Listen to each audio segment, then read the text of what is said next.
Hello, and welcome to today's episode of Date in a Blink, where we're hosting Ilya and Michelle for a Blink date.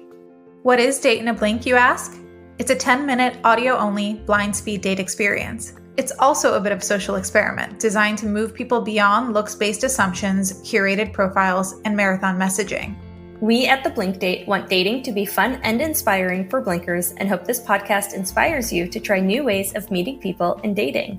Will our hand-picked matches find love on these Blink dates? Or will they say goodbye to each other after 10 minutes and never look back? If you're new here, we're so happy you could join us. If you're a regular, we're so glad you've returned. Before we jump into today's Blink date, here's a quick word from our sponsors.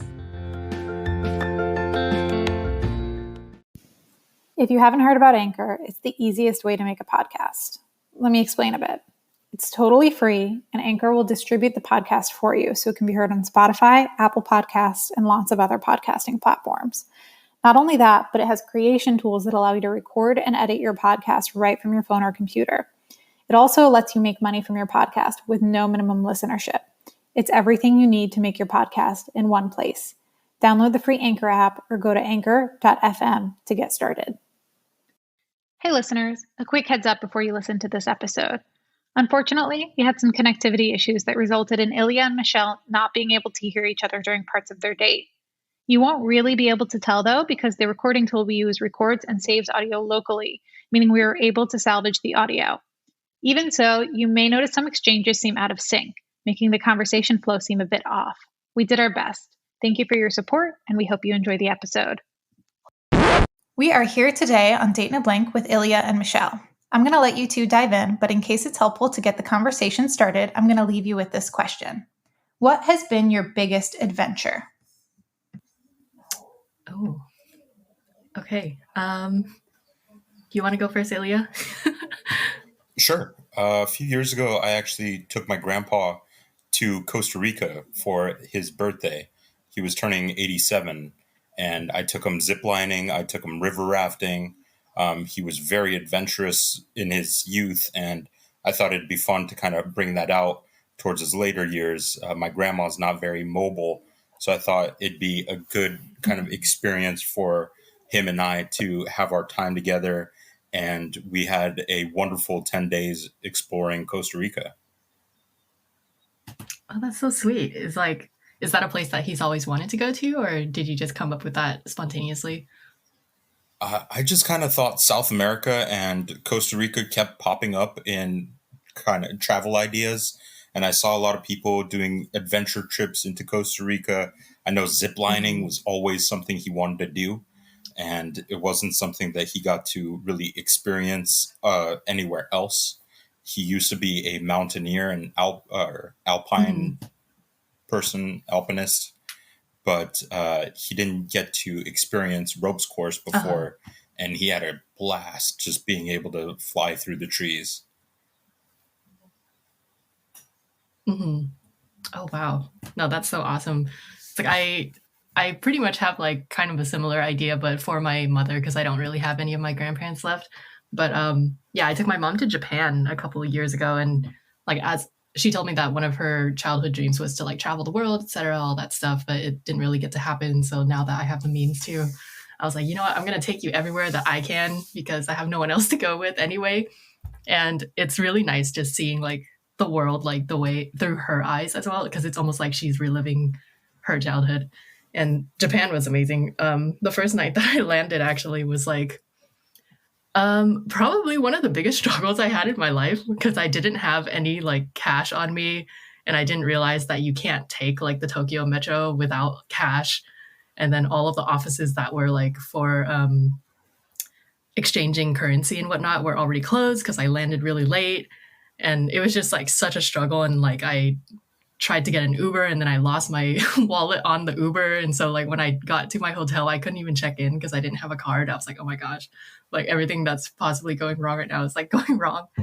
So, but it was a lot of fun. It worked out. Turned out my mom had money on her. So I was like, oh, thank goodness. Because I did not like plan this through that well. Yeah, that's something I also ended up experiencing on the Costa Rica trip.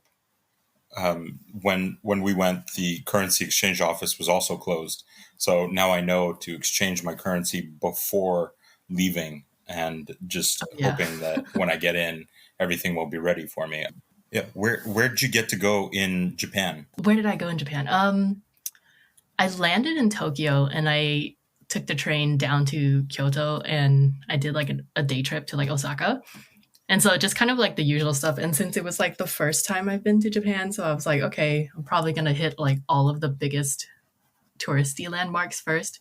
Mostly because like, I don't know. I think a lot of people tend to look down on touristy things, but I'm like, oh, well, a lot of these are like historical architectural landmarks. So I enjoy that a lot. But definitely whenever I get to come back, I want to go see the countryside and I want to go to like all of the other islands and whatnot too, because they have like, I don't know, different, I guess like different weather around there. So maybe some of the culture is like slightly different depending on the seasonal offerings and whatnot. But yeah, do you think you're going to take your grandpa to another place anytime soon or after the pandemic, I guess? We've been planning a motorcycle trip. I'm not sure how well it's going to work out, Mm-hmm. but he's kind of wanted to sit on the back of my bike and see how far we can get. I was thinking of just doing some camping in Oregon, keep it nice and simple in that Mm-hmm. way. But I'm not sure. It's definitely something that's nerve-wracking for both of us. I haven't had a passenger on the back, and he's not been on a motorcycle. Last time he was, I think, 22, and he let the motorcycle fly from under him. Wow.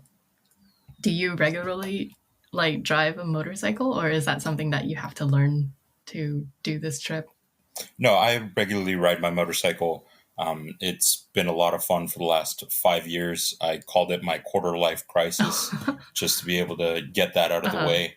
And it's been a blast. I took my mother with me to the motorcycle course.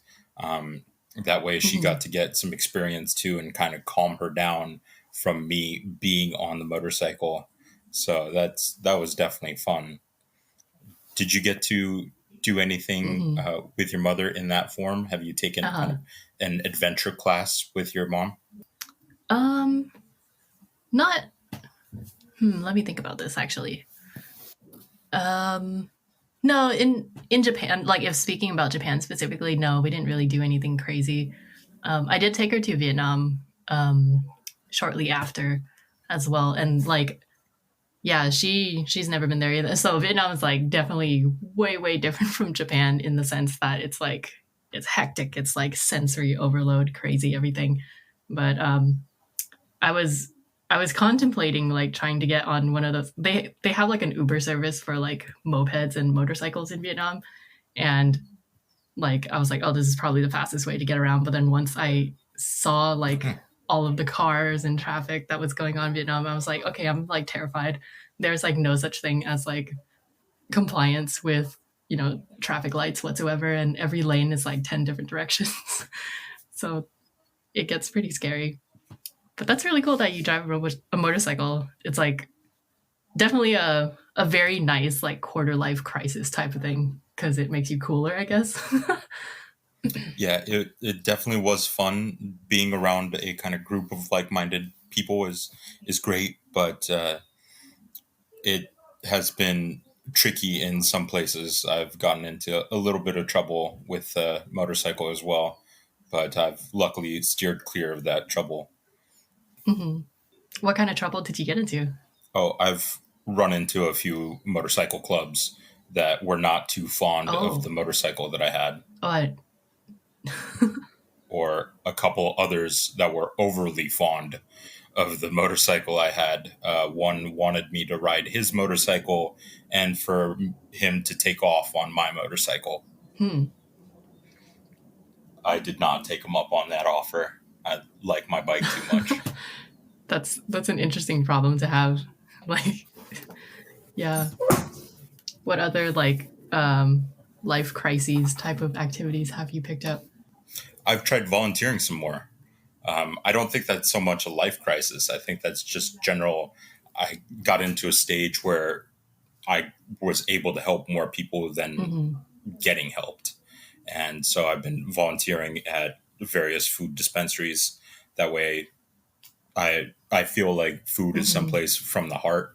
So I really like to help out in kitchens wherever I can.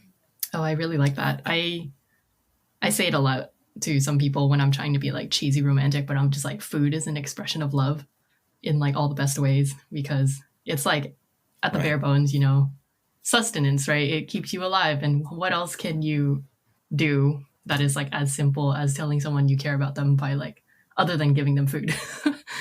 And also like all the work that people put into like making these things like enjoyable, and then the community aspect of like eating together and stuff like that.